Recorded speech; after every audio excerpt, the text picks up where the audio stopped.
All right, so you got a large project due and you want to take your work home. This is probably one of the best ways to do it. Carry a large format 3.5 hard drive in here, which it could be a SATA or mechanical.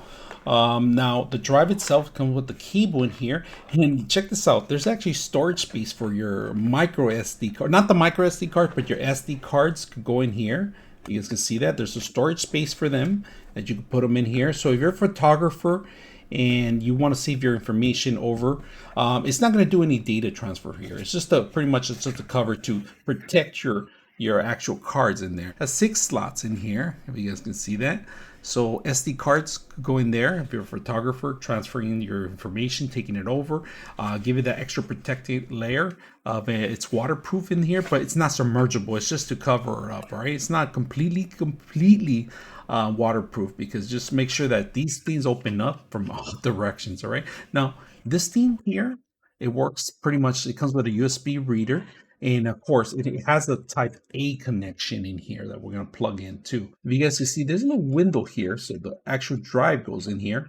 This goes, it locks in place. It has cable. You have additional for your power, which you're going to have to plug it in here. And that's where you plug it in. So let's go ahead and plug this in and plug it into a power source too. All right, the power source itself, if you guys can see, there's an off and on button here because there's no buttons in here.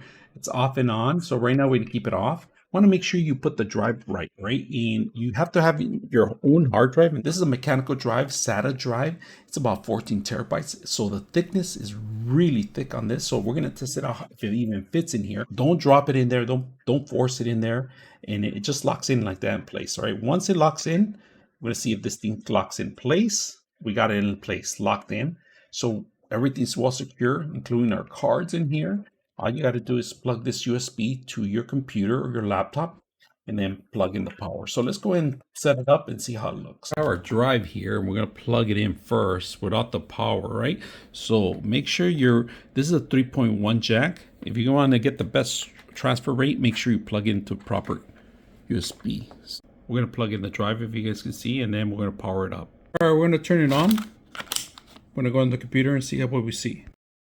All right, so this is our drive right now, and just to show you that we have our 14 terabytes in here showing up in here, and here's actually showing completely how much space we have in all of them, right? So, which is great. I mean, I love this drive. You can see there's 3 gigs allocated to the system itself, so the rest of it's going to be, it tells you right here, 13 point something, but overall it's 14. So we have a lot of space, and because we format it into NTFS, we are able to transfer a larger amount of document. Now, just make sure you're connected to a 3.0 USB or higher, because if you don't, you're not going to get the same transfer rate as if you plug it into a type 3.2, 2.2. So just make sure you're aware of that, right? Transfer rate is higher on a 3.0 than it is on a 2.0. So hope you guys enjoy the video. 99.6 of you are not subscribers in my channel. I hope that the content helps you out and that you find it very useful. And I hope you hit the like and subscribe.